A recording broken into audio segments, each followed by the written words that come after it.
Madame, monsieur, bonjour, heureux de vous retrouver sur Emi TV, la web TV qui vous parle de Villemont. Aujourd'hui, au sommaire de ce 50e numéro. Ah ouais, 50 quand même.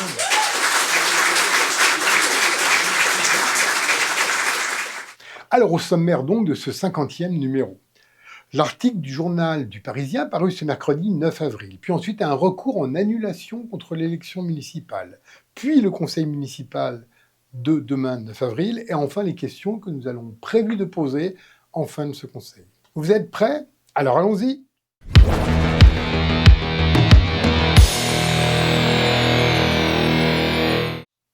Ce matin est paru un article dans le journal Le Parisien sur l'arrêt de l'aménagement d'une salle de culte rue du 8 mai 1945. Chacun pourra lire l'article et se faire sa propre idée.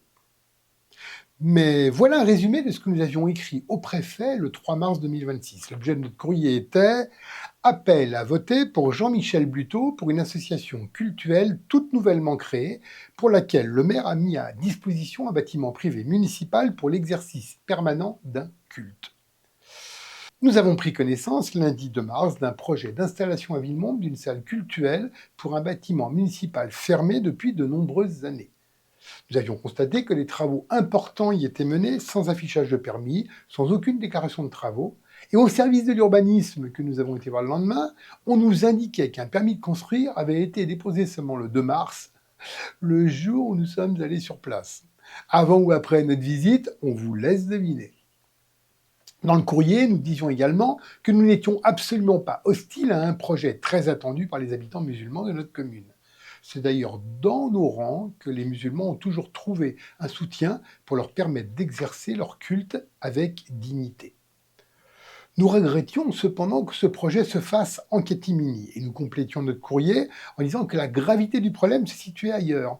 En effet, on nous avait transmis copie d'un message sans équivoque qui faisait appel à la mobilisation des musulmans de Villemont le 15 mars pour faire aboutir le projet permis par Jean-Michel Buteau qui était candidat à sa réélection. Au cabinet du maire, nous n'avons pas pu obtenir la convention d'occupation, malgré le fait que nous nous l'ayons demandé. L'association interlocutrice de la mairie dans ce projet avait été créée et publiée au journal officiel le 13 janvier 2026, soit quelques semaines avant l'élection.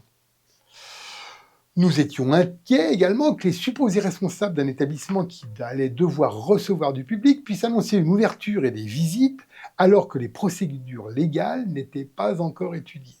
Et nous terminons notre courrier en disant que l'absence de transparence du projet, la précipitation dans laquelle il était mené, la déclaration très récente de l'association, le défaut de permis, les travaux en cours, malgré qu'il n'y avait aucun document, et enfin ce message diffusé à grande échelle sur un fil à 2 semaines de l'élection municipale, nous faisait craindre une manipulation politique. Ah oui, et si, depuis ce courrier, nous avons eu accès à la convention avec l'association. Elle était établie pour 6 ans, soit juste un mandat. Quel message fallait-il comprendre? Dans 6 ans, voter à nouveau pour moi pour garder la convention? Voilà, a priori, nous n'étions pas vraiment loin de la vérité. Donc, situation à suivre, donc.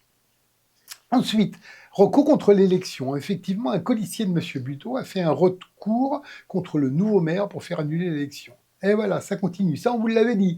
La haine entre les deux, ça va continuer encore pendant de nombreuses années. Peut-être que d'ici 3 mois, d'ailleurs, il y aura une nouvelle élection à Villemont.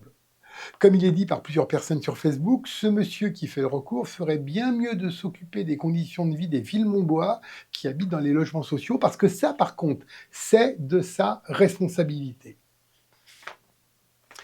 Le 9 avril, il y aura le conseil municipal avec comme point important le rapport d'orientation budgétaire pour 2026. J'y reviens juste après. Il y aura aussi dans l'ordre du jour un rapport présentant la situation en matière d'égalité hommes et femmes sur la commune de Villemont. Je vous invite à écouter ce passage car il y a de nombreuses données très intéressantes sur la sociologie de Villemont. À écouter vraiment et puis si besoin, à demander le rapport pour approfondir. En ce qui concerne donc l'autre point qui est le ROB, le rapport d'orientation budgétaire, de nombreux chiffres vous seront présentés. Mais vous en parler ici, ce serait relativement fastidieux. Et vous entendrez demain les questions et les réponses que nous aurons pendant le débat. Mais je voudrais juste attirer votre attention sur quelques points. Par exemple, 2,6 millions pour l'acquisition des pavillons de la ZAC Guérin, pour une revente de 2 millions. Faites le calcul de la perte. Rien sur une augmentation de la masse salariale en dehors des augmentations mécaniques et obligatoires. Quid alors de la promesse de M. Calmejane d'avoir une police 7 jours sur 7 et 24/24, pour laquelle d'ailleurs nous n'étions pas d'accord. Rien sur la santé, rien. Mais également le PPI, donc le plan pluriannuel d'investissement. Quelques chiffres en dépenses. Sur 4 ans de 2027 à 2030, 10 millions pour la rénovation de Corançon. Sur 3 ans de 2028 à 2030, 6 millions pour la rénovation de la piscine.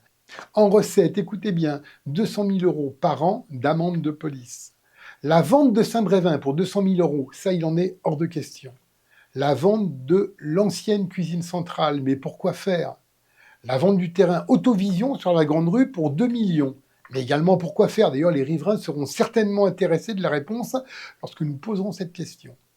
La vente du terrain de l'Escarcelle pour 3,6 millions en 2027. Mais pourquoi faire? Nous avions compris que ce terrain était, pour M. Calmejane, réservé à quelque chose de collectif. Voilà, juste de quoi vous donner envie d'écouter demain. Maintenant, il s'agit d'un débat et j'espère que nos interventions permettront de faire évoluer des choses. Comme je l'ai dit le 29 mars lors du conseil d'installation, j'espère que les personnes de la majorité ont réellement changé et que les discussions et évolutions seront possibles sur le budget municipal. Voilà maintenant les 2 questions que nous poserons demain en fin de conseil. La première, Monsieur le maire, des informations inquiétantes circulent sur la rénovation des Marnaudes et interrogent les habitants.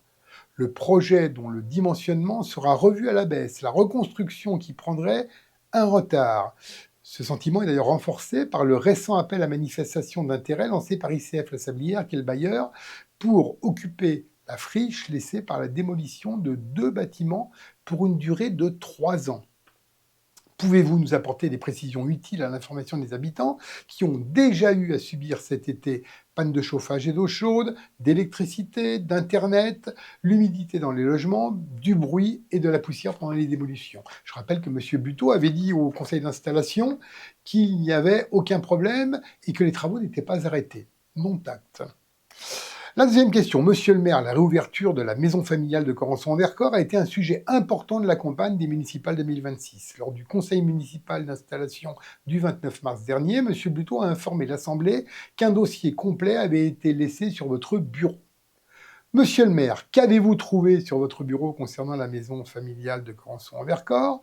Quel dossier? Quelles études? Quelle planification? Quel chiffrage?